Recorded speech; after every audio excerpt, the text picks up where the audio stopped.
Muchos años después, frente al pelotón de fusilamiento, el coronel Aureliano Buendía recordó aquella tarde lejana en que su padre lo llevó a conocer el hielo. Macondo era entonces una aldea de 20 casas de barro y caña brava, a orillas de un río de aguas diáfanas que corrían sobre piedras pulidas como huevos prehistóricos. El mundo era tan reciente que muchas cosas aún carecían de nombre y había que señalarlas con el dedo. Cada marzo, los gitanos llegaban cargados de prodigios. En una de sus primeras visitas, Melquíades, hombre de barba montaraz y manos de gorrión, trajo unos lingotes imantados que despertaron la codicia científica de José Arcadio Buendía. Entregó su mulo y sus chivos a cambio y comenzó a explorar el mundo como si pudiera descifrarlo. Cavó la tierra, caminó los ríos, hasta que encontró una armadura oxidada con un esqueleto dentro y un relicario, vestigios callados de tiempos remotos. Al año siguiente, los gitanos trajeron un catalejo y una lupa que quemaba la hierba.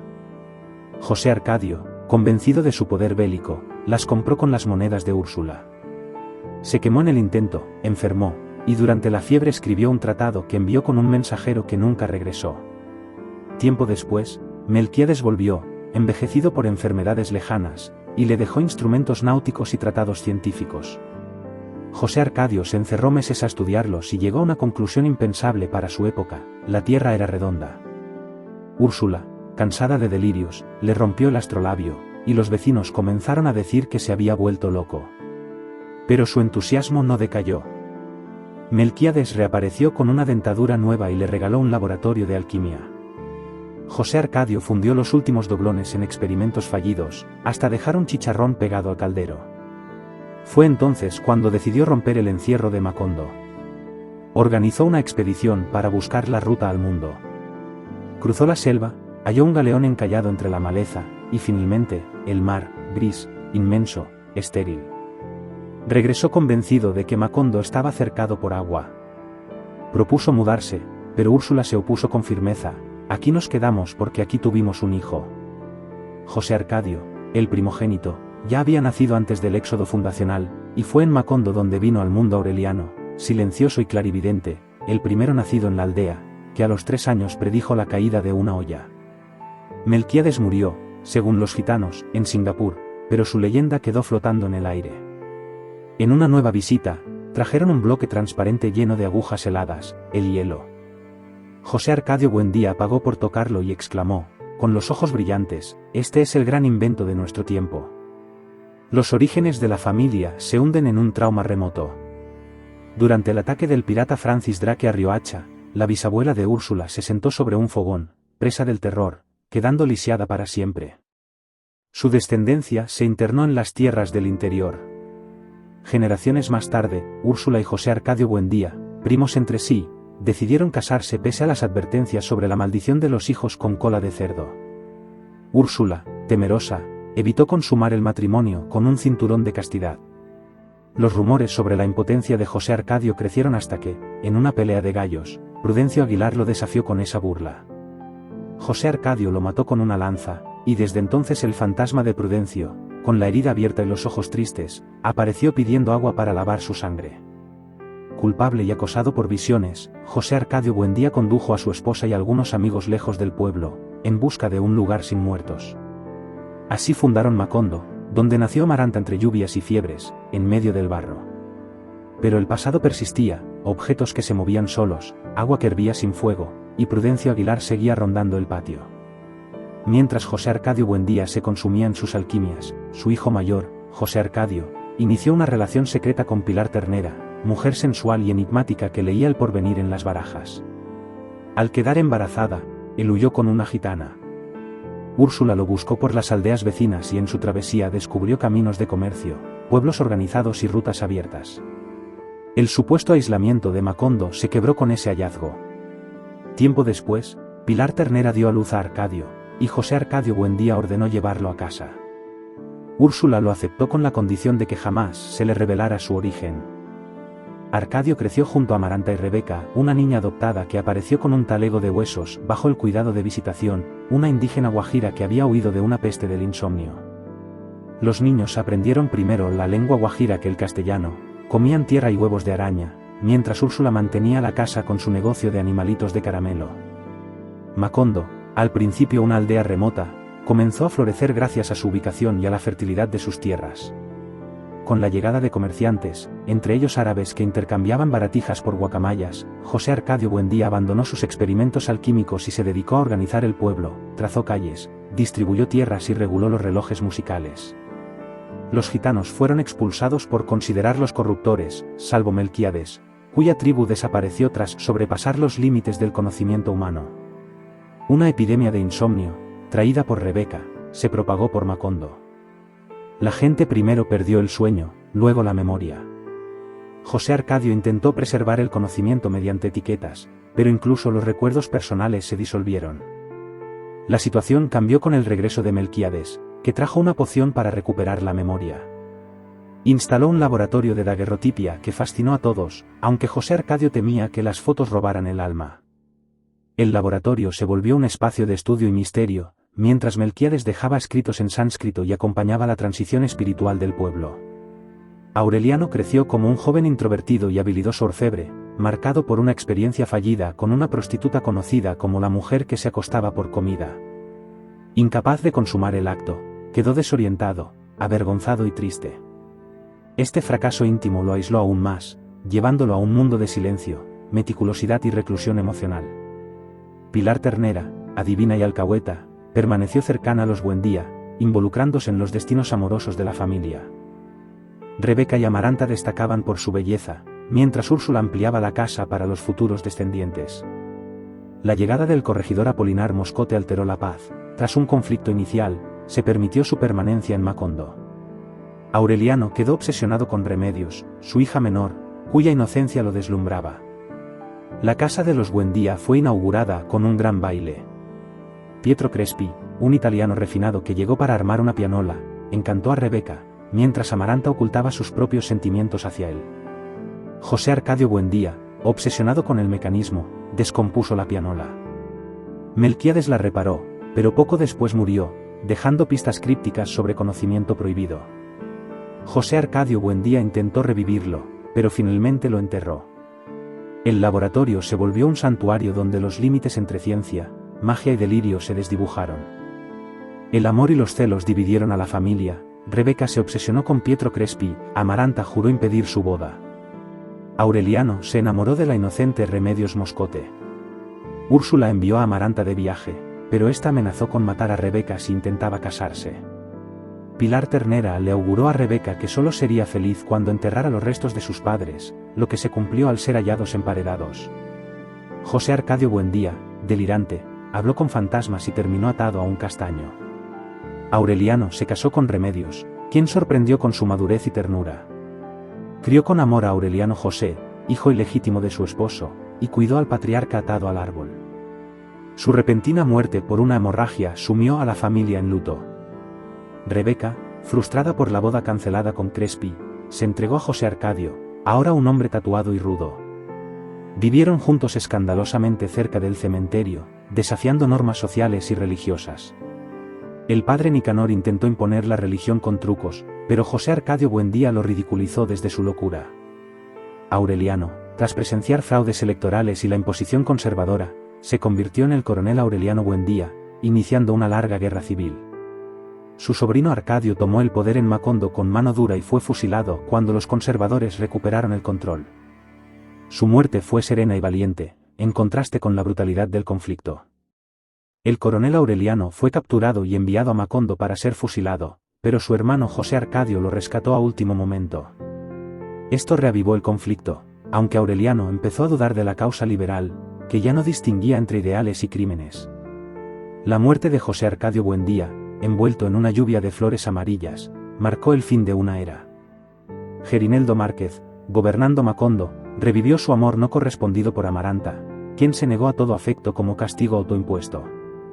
Rebeca, tras asesinar misteriosamente a José Arcadio, se aisló de por vida en una casa cerrada, rodeada de polvo y olvido.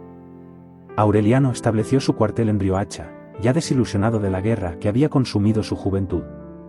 Su relación con Amaranta se mantenía distante, un vínculo seco y sin consuelo.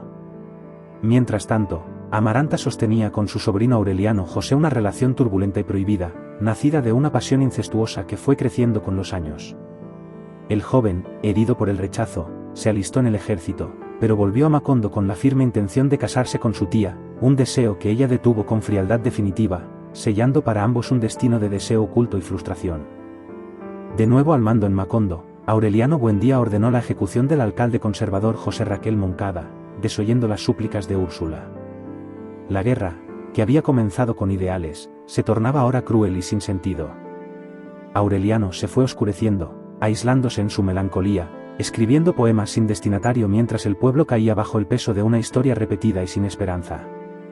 El regreso de Aureliano José estuvo marcado por su obsesión por Amaranta, pero ella lo rechazó con una frialdad absoluta, cerrándole la puerta de su dormitorio para siempre, un gesto simbólico que cortó cualquier esperanza. Desesperado, buscó refugio en la tienda de Catarino y allí conoció a Carmelita Montiel, que parecía ofrecerle un respiro.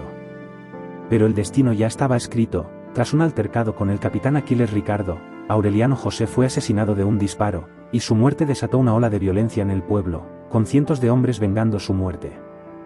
Mientras tanto, el coronel Aureliano Buendía seguía recorriendo el país, dejando tras de sí 17 hijos ilegítimos, todos llamados Aureliano y con el apellido materno.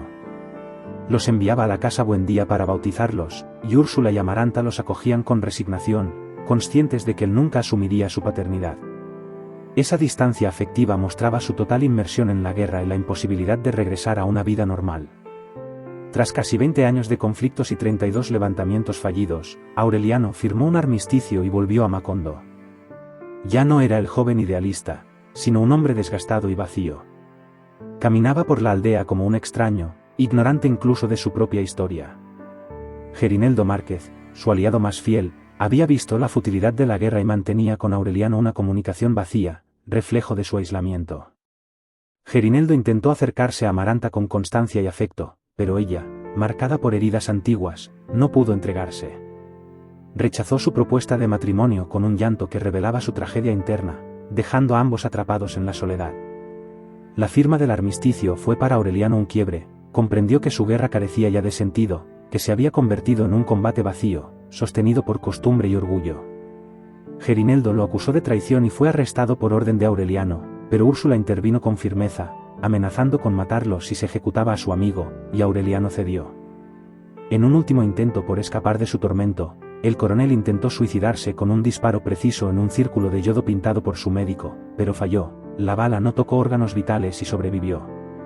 Ese fracaso lo volvió una leyenda para los demás, pero para él fue solo una humillación más. De regreso a la casa familiar, Aureliano ya no encontró su lugar. Úrsula trataba de revivir el hogar, abriendo ventanas, sembrando flores y haciendo sonar la pianola, pero él solo deambulaba como un espectro. Había perdido toda capacidad de afecto y no reconocía siquiera a su esposa Remedios, que parecía ahora una sombra. Solo con su hermano José Arcadio mantenía una vaga complicidad, quedando atrapado en un limbo entre la vida y la muerte, la memoria y el vacío. Años después, Aureliano II recordó la tarde lluviosa en que conoció a su primer hijo, un niño sin rasgos familiares al que llamó José Arcadio, repitiendo un patrón que inquietaba a Úrsula. Ella había notado que los aurelianos eran lúcidos y reservados, mientras los José Arcadios eran impulsivos y desdichados, como una historia que se repetía. Los gemelos José Arcadio II y Aureliano II, tan idénticos en la infancia que intercambiaban nombres y ropa, desarrollaron personalidades opuestas con el tiempo. José Arcadio II, atraído por lo oscuro y el pensamiento profundo, presenció un fusilamiento que lo marcó. Se acercó a la religión y crió gallos, sorprendiendo a quienes lo conocían, especialmente a Gerineldo Márquez, que lo reprendía por sus costumbres conservadoras. Aureliano II, en cambio, encontró refugio en la lectura de los manuscritos de Melquíades. Se adentró en el mundo mítico del cuarto prohibido y tuvo visiones del propio Melquíades. Su vida cambió al conocer a Petra Cotes, mujer apasionada con quien inició una relación intensa. Misteriosamente, sus animales comenzaron a reproducirse con abundancia y su fortuna creció inexplicablemente. Mientras José Arcadio II soñaba con hacer navegable el río, empresa tan irreal como las del fundador, Aureliano II se entregaba al derroche, organizaba fiestas continuas, empapelaba la casa con dinero y vivía en excesos, hasta que Úrsula impuso orden.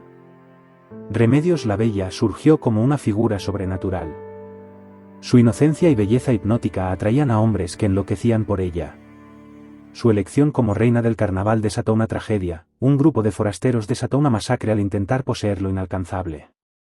En ese carnaval, Aureliano II conoció a Fernanda del Carpio, joven aristócrata con quien se casó en una celebración desbordada. Pero el matrimonio se fracturó pronto.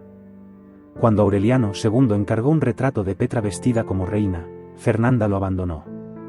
Él la convenció de regresar prometiendo distanciarse de Petra. Petra, confiada en el vínculo que los unía, lo esperaba. Aunque la relación perdió algo de intensidad, siguió siendo el refugio afectivo más auténtico de Aureliano II. Fernanda del Carpio impuso en la casa Buendía una moralidad rígida, producto de su crianza conservadora, lo que tensó especialmente su relación con Amaranta.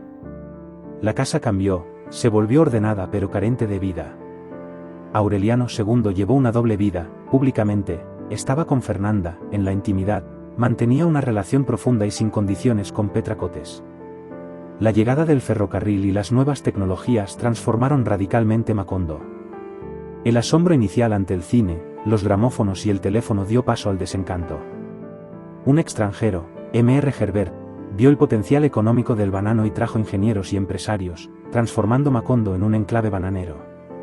Se construyó un barrio cerrado para los gringos, la naturaleza fue alterada, el río desviado y hasta la tumba de José Arcadio movida.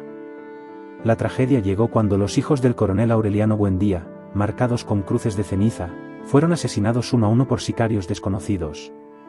Solo Aureliano Amador sobrevivió, oculto en la sierra. El coronel culpó al padre Antonio Isabel por haberlos marcado y maldijo a los gringos, prometiendo armar a sus hijos para vengarse, pero la rebelión fracasó. La violencia culminó con la masacre de los hijos, cuyos cuerpos aparecieron con las cruces de ceniza como único objetivo. Mientras tanto, Remedios la Bella ascendió al cielo mientras tendía sábanas, dejando tras de sí leyendas y corazones rotos. Su pureza incomprendida contrastaba con la corrupción y ambición que devoraban Macondo. Úrsula, ya casi ciega, observaba con tristeza cómo el progreso destruía a su familia.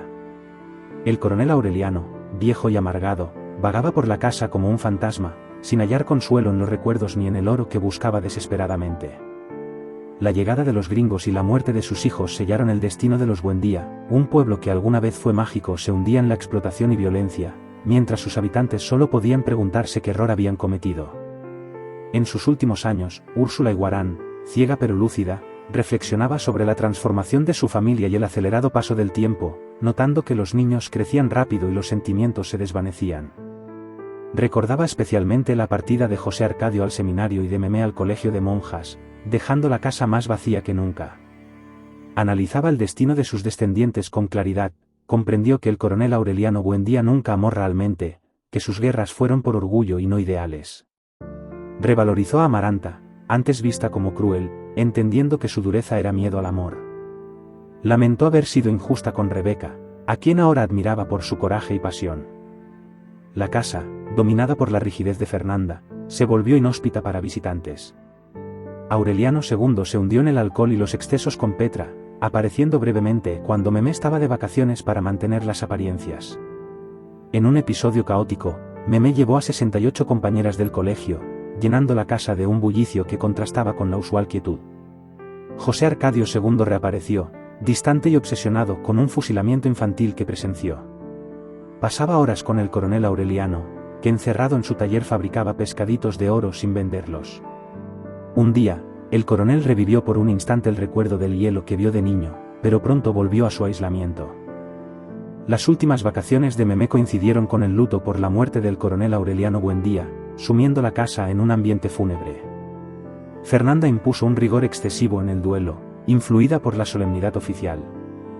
Aureliano II regresó a la casa, y Fernanda recuperó temporalmente la relación conyugal, quedando embarazada y dando luz a Amaranta Úrsula, aunque no quiso nombrarla así.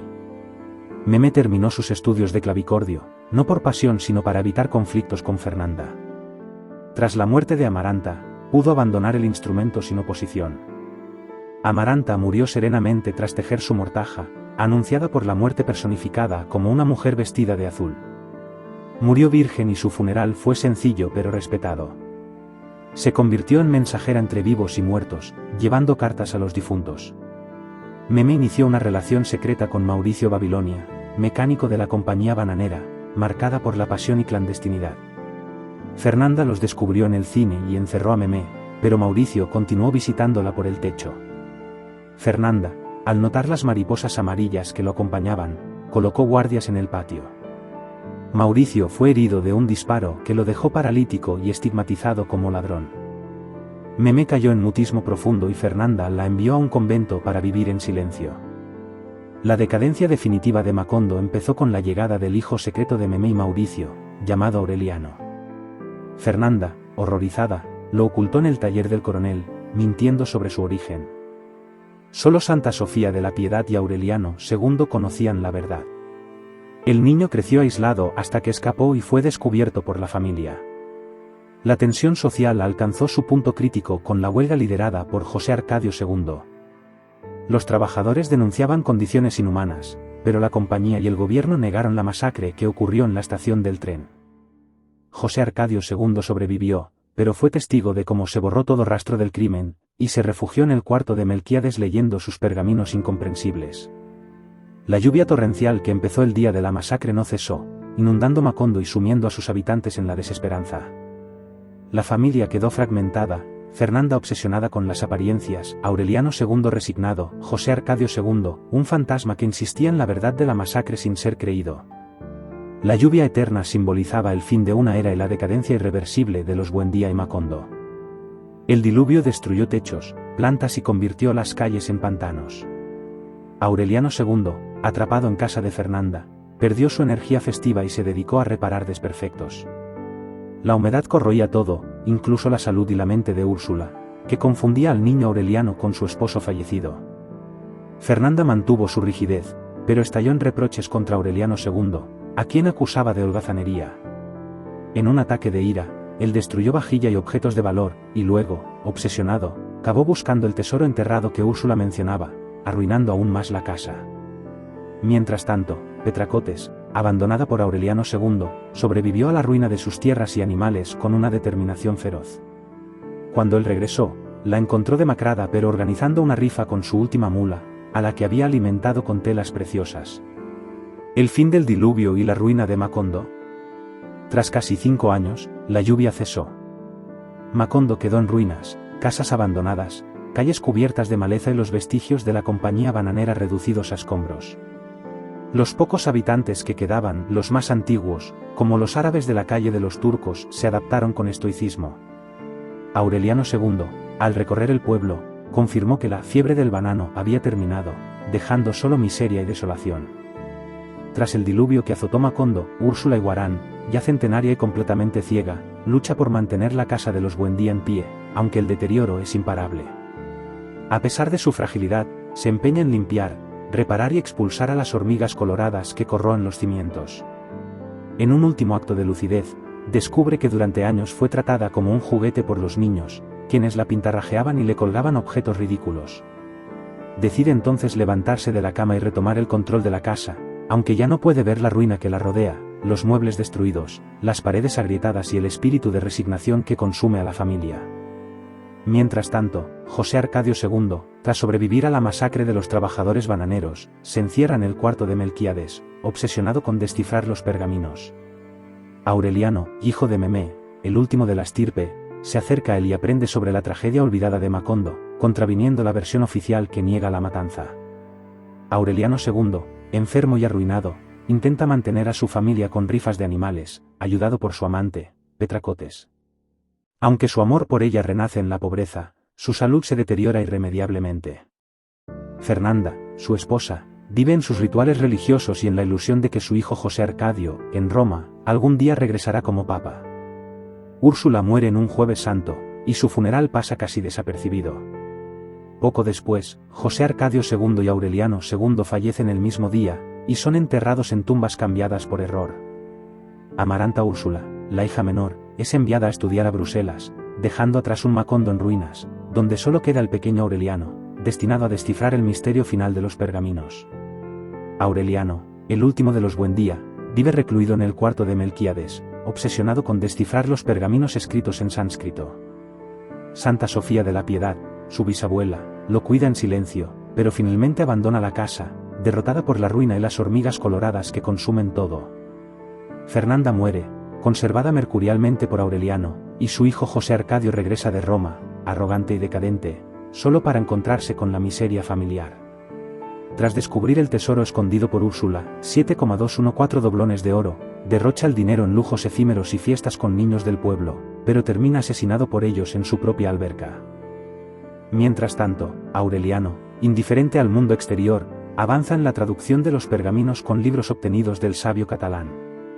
Su única conexión con la realidad son las cartas de Amaranta Úrsula, su hermana en Bruselas. La casa, invadida por la maleza y el olvido, se convierte en un reflejo de la soledad de sus habitantes. Un día, Aureliano Amador, el último hijo ilegítimo del coronel Aureliano Buendía, llega buscando refugio, pero es asesinado por la policía frente a la casa. Amaranta Úrsula regresa a Macondo llena de vida, como un soplo de aire fresco en medio de la decadencia de la casa Buendía. Viene de Europa con su esposo, Gastón, un hombre mayor pero lleno de energía, que parece más un aventurero que un marido convencional. Trae consigo un montón de equipaje extravagante, baúles, jaulas con canarios, y hasta un velocípedo desarmado que su esposo planea armar. Desde el primer momento, Amaranta Úrsula se pone manos a la obra para revivir la casa. Barre las telarañas, arranca la maleza que ha crecido en los pasillos e incluso siembra nuevas flores en los tiestos. Contrata carpinteros y albañiles para reparar las grietas de las paredes y renovar los muebles. Su energía es tan contagiosa que, en poco tiempo, la casa recupera algo del ambiente alegre de los viejos tiempos, cuando aún sonaba la pianola. Pero no todo es tan sencillo. Los canarios que trajo para alegrar el pueblo no se quedan, apenas los suelta, vuelan de regreso a las islas de donde vinieron, como si Macondo ya no pudiera retener ni un ápice de belleza. Gastón, su esposo, aunque al principio parece resignado a quedarse, pronto se aburre. Se dedica a estudiar insectos y a esperar un aeroplano que nunca llega, mientras Amaranta Úrsula insiste en permanecer, convencida de que puede revivir el pueblo. Mientras tanto, Aureliano, el último Buendía, vive encerrado en el cuarto de Melquíades, obsesionado con descifrar los pergaminos. La llegada de Amaranta Úrsula lo saca de su aislamiento. Ella lo llama, mi adorado antropófago, y lo obliga a cambiar sus viejos pantalones por ropa más juvenil, incluso lo arrastra a bailar al ritmo de los discos que trajo de Europa. Lo que comienza como un gesto cariñoso pronto se convierte en algo más profundo. Aureliano se enamora perdidamente de ella. Al principio intenta ahogar sus sentimientos con Nigromanta, una mujer del pueblo con quien mantiene una relación pasional pero vacía. Sin embargo, la atracción que siente por Amaranta Úrsula es demasiado intensa. Una tarde, tras un pequeño accidente en que ella se pincha un dedo, él no puede resistir más y le confiesa su amor de manera desesperada. Amaranta Úrsula se sorprende y ríe al principio, pero poco a poco algo cambia entre ellos. Finalmente, en un momento de pasión y fatalidad, terminan juntos en una escena cargada de ironía, mientras Gastón, el esposo, escribe cartas en la habitación contigua. Ellos se entregan a un amor prohibido, como si el destino de los Buendía los arrastrara irremediablemente hacia ese final. Pilar Ternera, la mujer que había visto nacer y morir a generaciones de Buendía, falleció en su mecedor de bejuco en medio de la fiesta de su burdel. La enterraron sentada, como ella quería, en un hueco enorme bajo la pista de baile, mientras sus mujeres lloraban y arrojaban joyas a la tumba. Con su muerte, el último refugio de alegría en Macondo se cerró para siempre. Mientras tanto, Aureliano y Amaranta Úrsula, aislados en su amor incestuoso, vivían en una burbuja de pasión mientras el mundo a su alrededor se desmoronaba. El pueblo, que alguna vez fue próspero, se había convertido en un lugar fantasma, calles vacías, casas en ruinas y los últimos habitantes perdidos en la nostalgia. Gastón, el esposo de Amaranta Úrsula, había regresado a Bruselas, dejándolos libres para entregarse a su amor prohibido. El nacimiento de su hijo debería haber sido un nuevo comienzo, pero el destino de los Buendía ya estaba escrito. El bebé nació con una cola de cerdo, como el temido presagio de Úrsula. Peor aún, Amaranta Úrsula murió desangrada después del parto, dejando a Aureliano sumido en la desesperación. En su dolor, vagó por Macondo buscando consuelo donde ya no quedaba nadie. La botica de Mercedes había desaparecido, la librería del sabio catalán estaba cerrada, y solo encontró compañía en Nigromanta, quien lo rescató de su miseria por última vez. Cuando regresó a la casa, descubrió el horror: las hormigas se llevaban a su hijo recién nacido, arrastrándolo hacia su madriguera. En ese instante, como si el destino le concediera un último instante de claridad, comprendió las palabras finales de los pergaminos de Melquíades. El primero de la estirpe está amarrado en un árbol, y al último se lo están comiendo las hormigas. Aureliano, ahora completamente solo, se encerró en el cuarto de Melquíades y terminó de descifrar los manuscritos. Allí descubrió que toda la historia de su familia estaba escrita con 100 años de anticipación, que su amor con Amaranta Úrsula no era un incesto casual, sino un designio del destino, y que Macondo estaba condenada a desaparecer. Mientras leía, un viento furioso comenzó a soplar, arrancando puertas, destrozando techos y borrando todo rastro del pueblo. En el instante en que terminó de leer, comprendió que nunca saldría de esa habitación, que Macondo sería arrasada y olvidada, y que los Buendía, condenados a 100 años de soledad, no tendrían una segunda oportunidad sobre la tierra.